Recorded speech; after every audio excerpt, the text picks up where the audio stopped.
What a night at the ballpark. We are going to be talking about this Reds Phillies victory today here on the Locked On Reds podcast. What a performance by Nick Castellanos. We're getting into all that here in just a minute. Plus, we're going to preview this Reds Padres series, and I got some thoughts on player comparisons. That's all coming up here in today's Locked On Reds podcast. Thanks for joining me. Let's get going.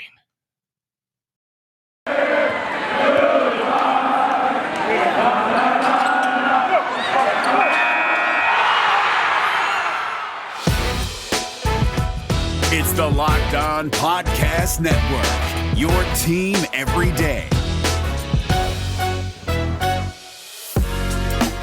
You are Locked On Reds, your daily Cincinnati Reds podcast, part of the Locked On Podcast Network, your team every day.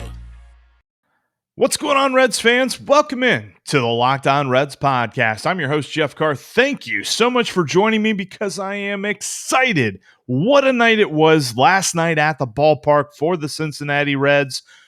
I'm telling you what, that game was hilarious in the kind of two-half notion that there was really like two-thirds and one-thirds and how different the thirds really were. We're going to get into all of that here in just a minute. Before we jump into it, though, I wanted to make sure that you know how to follow me on Twitter at Jeff Carr with 3 Fs, shows right there on the screen. You can also follow the show at Locked On Reds, and you can get involved as well on the Locked On Reds line, 513-549-0159. We'll take questions, comments, reactions, and all that good stuff as we go on throughout the week, but man, they got it started off right.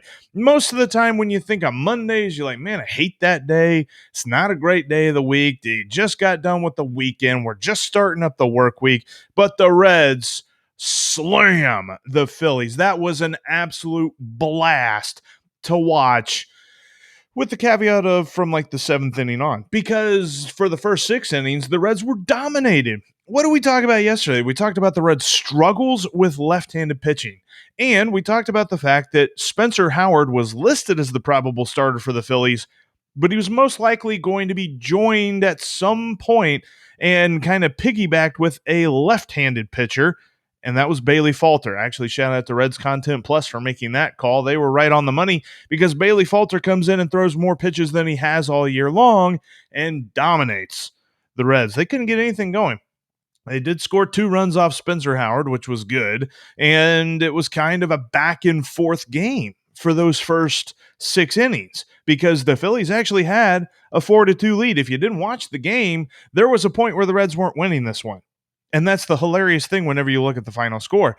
They were down 4-2 going into the 7th when they just lost their minds. And it all started with the debut of Alejo Lopez. What a performance. First swing, first pitch he ever sees, first hit. I'm looking forward to his next at bat when we're like, hey, that's the first pitch he's taken in the major leagues. I tell you what, that was a great performance by him, and he was a catalyst. Number one, he chased Bailey Falter from the game there in the bottom of the 7th inning, very beginning of it, and then you get the bases loaded behind him, and Nick Castellanos. I'm telling you what, if this dude doesn't start the All-Star game, it is a travesty. There's a bunch of people that get up on there and they don't know what they're doing with their votes for the All-Star game because Nick Castellanos deserves to start over pretty much anybody else in the National League. He has been phenomenal. A 7 RBI night. He was a triple shy of the cycle. Just absolute domination. He was able even to hit Bailey Falter in the 3rd inning. I mean, he helped get the Reds some runs there. And actually, I think it was off Spencer Howard. Never mind. But he had a single, a double, and a homer, 7 RBIs. He even scored on a wild pitch. And it's funny because there were some people that were lamenting that. They're like, man, if he doesn't score on the wild pitch, then Joey Votto's home run is a 2-run home run, and he gets his 1,000th RBI. But hold up here. Joey Votto hit that home run, and it was a solo shot because he knew I was coming to the game tonight. He wants me to see that 1,000th RBI. And you can't tell. This is a Joey Votto jersey. I'm not going to turn around because I might bump my mic, and that'll be weird. But overall, amazing night for the Reds lineup. Wade Miley was good enough. It wasn't a great start for him. It was the third start of the season, which you can kind of look at this two ways.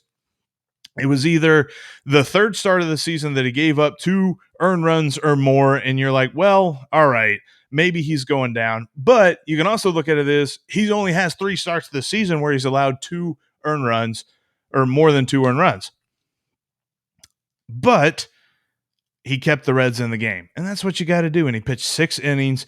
But probably the biggest bugaboo for him that entire night was the fact that he only had 2 clean innings, 2 1-2-3 innings. He was pitching around base runners all night long, but credit to him, he still kept that Wade Miley, the focus and the speed of the game. It was I like it when players show emotion, both good and in bad situations, because we know that they're all human beings. And whenever he was going through the struggles and he lost the lead and the Phillies were just getting runs on ridiculous hits, these weren't homers, these weren't hard hit balls. In fact, Ronald Torreyes for the Phillies had 2 RBIs, neither hit, or one of them was a fielder's choice. Neither ball that he made contact with left the infield. He had 1 infield hit and 1 fielder's choice and 2 RBIs. That's what kind of night Wade Miley had for those first 6 innings, and that's what kind of night the Reds had.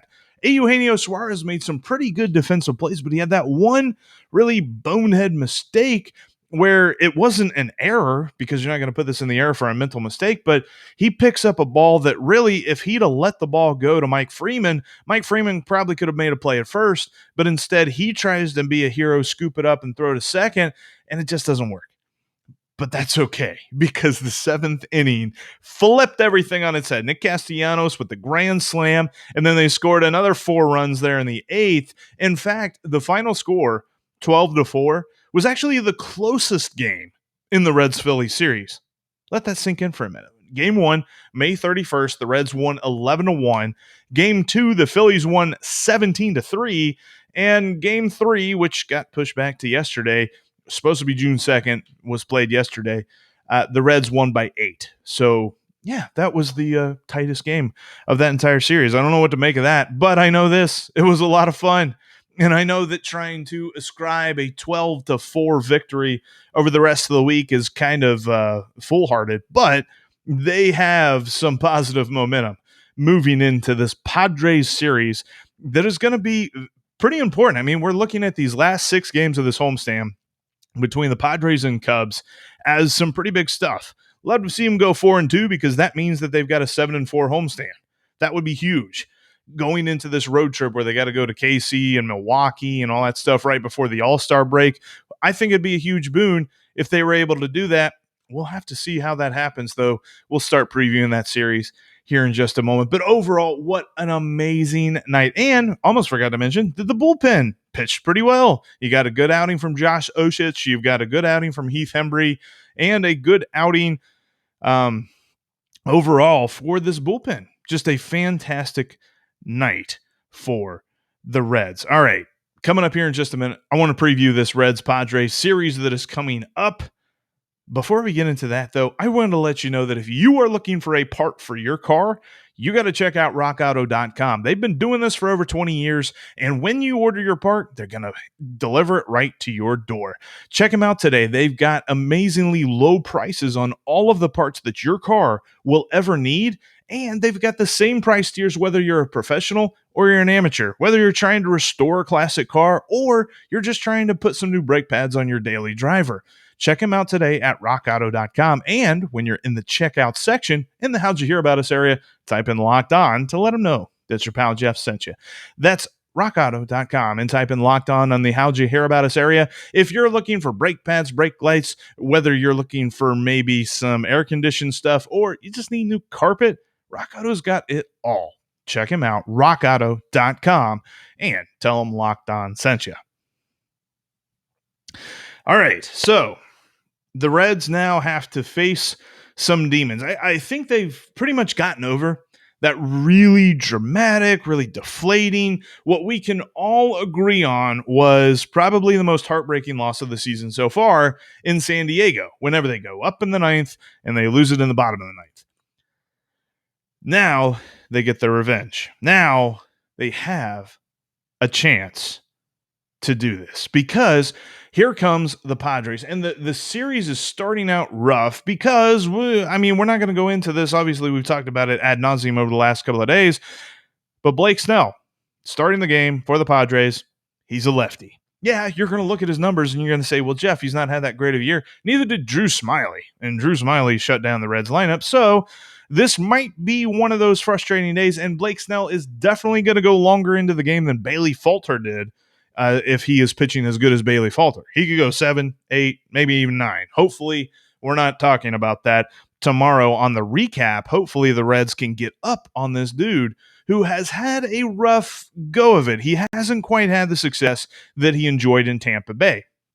And a lot of people like to attribute it to, oh, well, it's just karma and all this. I don't know about all that. I think it's weird that people want to ascribe blame for something that he did in the playoffs and say, well, he should have just followed his manager and not gotten mad about it and blah, blah, blah. But honestly, I don't get it at all. Blake Snell is a very talented pitcher. I'm looking forward to see him pitch. I really am. And I'm looking forward to seeing this lineup again. And we saw him on TV. I want to see Tatis in person. I want to see Machado in person. And we're talking about this San Diego Padres lineup, Slam Diego, in Great American Ballpark, the second best home run ballpark in all of Major League Baseball, next to Coors Field, and they're in the mountains. So depending on what the wind is doing, I haven't looked at the weather forecast, but this could be an interesting game. We could see a lot of runs scored if Blake Snell isn't his best, and neither is Tony Santillan. But that's saying that Tony Santillan will be the antithesis of what he was in his last start. You remember his last start. He had 8 strikeouts in 6 innings. Phenomenal stuff from him as the Reds were able to get that win over the Braves. Hopefully we can see a lot more of that here today. And we'll talk a little bit more about this here in the next segment, but this might be his last start with Sonny Gray coming back. So what does he do? I think that he can be a very valuable dude out of the bullpen, but if he can continue to show the 5 to 6 inning range and pitch really well, it looked like in his last start, he was starting to get gassed there in the middle of the 4th inning. You could kind of see it was a little bit more like, and he had a lot of sweat on his head, and he was just like, all right, let's go. All right, I got to reach back and grab this here, which every pitcher goes through that. I understand that, but it happened to him in the 4th. So when does that hit today against this very talented, much better than the Braves Padres lineup? And how does he tackle that? How does he work around that? I still believe we're talking about a dude who's got guts, and I'm looking forward to see him pitch. And we're going to see probably a right-handed heavy lineup. Hopefully that means that Alejo Lopez gets his first career start tonight against the Padres. I'm not really sure how that lineup's going to look, how you would defensively align that with Alejo Lopez in there, because he hasn't played shortstop. So maybe they do move Suarez to short. Some people were thinking, well, they didn't start Alejo Lopez last night, so they're just avoiding Suarez at shortstop at all costs. Not really. I think they just wanted to get him acclimated. They just wanted to let him get his feet wet in the major league experience before tossing him to the fire. And that's what they're going to do tonight, I think. I haven't seen the lineup yet or anything like that. So if you put him in there, you move Suarez to short, you got your right-handed left side of the lineup, you got India at second. I know that I don't know how you would work this. Maybe, no, it wouldn't be him either. I don't know that you could platoon Joey Votto at this point. Even though his stats against lefties are bad, I think that you still got to roll with him because Tyler Stevenson's got to catch, because Tucker Barnhart's not good against lefties either. So we'll probably see Alejo Lopez against Blake Snell tonight, and I'm looking forward to that. I think it's interesting. We're going to get into some player comparisons later on in the show, but there were people that were talking about him in the same vein as like Pete Rose and stuff like that. Give the kid a break, all right? It's one at bat. Let's hold off on that for a little bit, at least. Let the dude figure himself out in the major leagues, because Jonathan India has been the rookie that has really exploded onto the scene. Tyler Stevenson has exploded as well. To expect the Reds to continue to hit, they did go through such a long period where they weren't hitting on rookies, so maybe they're going to go through a period where they hit on every single one of them. But more than likely, Alejo Lopez is going to go through plenty of struggles. So chillax. I know it's one swing, one single, but give him a few more at bats before we start making some outlandish comparisons. But I'm very excited to see what he can bring to the Reds. All right, we've got a 7:10 start tonight. Padres 3-game series. Kind of weird going Tuesday through Thursday, but that's where the Reds are in this stretch of games where they're playing 34 games in 35 days, especially because that Phillies game got pushed back to yesterday. Yesterday was supposed to be an off day.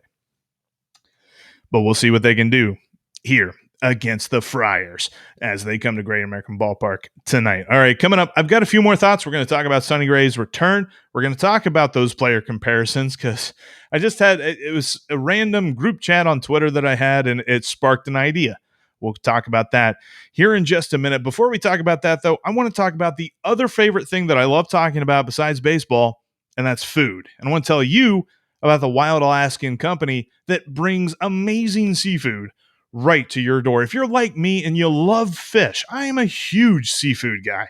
They've got awesome offerings. You can go to their website today, wildalaskancompany.com/locked-on or /MLB, and you can see that you can get a whitefish box. You can get a combination box with whitefish and salmon, or they've also got great monthly special offerings as well that they rotate in and out.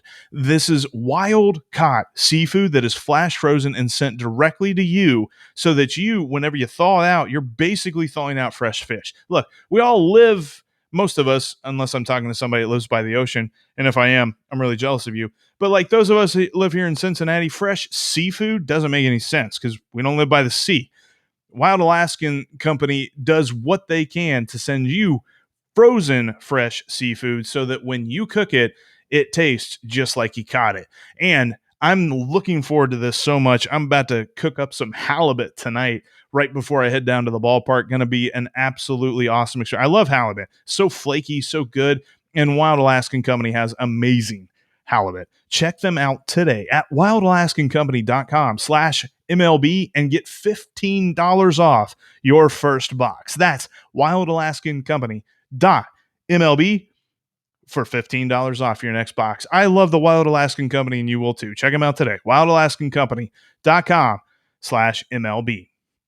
Speaking of great offers on websites, check out betonline.ag today. Start making money off of your sports knowledge. And when you set up your profile, type in the promo code Locked On. You'll get 50% more added to your initial deposit. That's $50 on 100. That's $25 on 50. Whatever you want to bankroll, they're going to give you half as much more just for typing in Locked On. And they've got great lines when it comes to daily MLB games. They've got the NBA playoffs, NHL playoffs, and when football gets rolling on, they've got plenty to go with that too. Right now, I'm thinking that there's plenty of NFL futures on there if you want to jump into some of those. Check out betonline.ag and set up your profile with the promo code Locked On today. I usually like to give out some tips, but I was looking at today's slate, not really feeling any today, but I will give you tips from time to time here on the Locked On Reds podcast. Check out betonline.ag today and set up your profile with the promo code Locked On. All right, wanted to look at a couple of different things here to end today's podcast. It was really exciting to see Sonny Gray in his Monday press conference announcing that he's going to be back on Friday. He's going to get the start in the first game of the Cubs series, which is going to be huge because the Reds really need to win that series, especially with the Cubs floundering right now. They got destroyed by the Brewers last night, and this dude here thought that he was being smart picking up Ryan Tepera for his fantasy team. No, he got blown up, and so did everybody else. On the Cubs pitching staff, they lost by a lot. So with that fading, the Reds need to continue to put the pressure on them, and Sonny Gray is going to help them. He had a good rehab outing on Saturday and said he felt perfectly fine the day after, so everything is all go to bring him back to the rotation. What that means is this: we're probably going to see Tony Santillan move to the bullpen. At least that's what I'm hoping, because the Reds don't have a long man. They don't have a guy that if the starter just isn't feeling it, they can bring in a long man to eat up 2, 3, 4 innings. Tony Santillan could definitely be that guy. That's not even something that I need to see from him today. I already know that. If he moves to the bullpen, he brings a lot of value, the kind of value I think that we were looking at from Jeff Hoffman, who is on a rehab stint. Hopefully he will be back soon. So then the Reds will have a couple of different options there. We were also hoping for Jose De Leon with that, but De Leon's control has just, it's not been there. In fact, the fact that the Reds have brought up Cianel Perez, I think it's more so the fact that he's a lefty, but also kind of speaks to how bad De Leon's control has really been this year. So Tony Santillan could definitely fit into that role with Sonny Gray coming back up. You add Jeff Hoffman to the mix, and all of a sudden you're feeling a little bit better about this bullpen. So it's very, very good. Hopefully Sonny Gray doesn't hit the IL anymore. I know he's been having a lot of random little stuff that's been keeping out for a couple of weeks here and there, and hopefully he can remain healthy for the rest of the season coming back. I'm very excited to see what he can bring to the table. And then there's one other thought that I had for today. I kind of mentioned it early on. There were some people, and I know Twitter can be interesting, but there were some people that were comparing Alejo Lopez and what they saw in one at bat and one trip around the bases to Pete Rose. I think we need to chill with ascribing too many comparisons to just amazing guys. I mean, this stems back to, and this is a cross-sport reference, but in the NFL, they had the linemen who, wow, I am blanking on the guy's name, coming in from Oregon, Penei Sewell. Penei Sewell was coming into the draft, and there were a lot of Bengals fans that wanted to see him picked. And there were a lot of analysts that were comparing him to Anthony Munoz. Like, dude's a Hall of Famer, probably the best offensive lineman ever. You're going to compare Penei Sewell to him. So we're going to compare Alejo Lopez to the dude who has the most hits ever in the career of any Major League Baseball player? Let's hold off a little bit. But I do have a fun thought about player comparisons because, I think every team kind of has their guy. Like the Reds have Pete Rose, or maybe some people will talk like Joe Morgan. If you're a catcher, it's Johnny Bench all day, every day. A first baseman, probably not Joey Votto since he's active right now, but there's going to be that comparison here in the next 5 to 10 years whenever he's not a Red. So just get ready for that. And you think about like Yankees fans, I'm guessing they compare people to Babe Ruth or Mickey Mantle or Joe DiMaggio, or some people probably even compare him to Derek Jeter, although I think I know what most of us think about that, but we're not Yankees fans, so whatever. And, Red Sox, they got their guys too.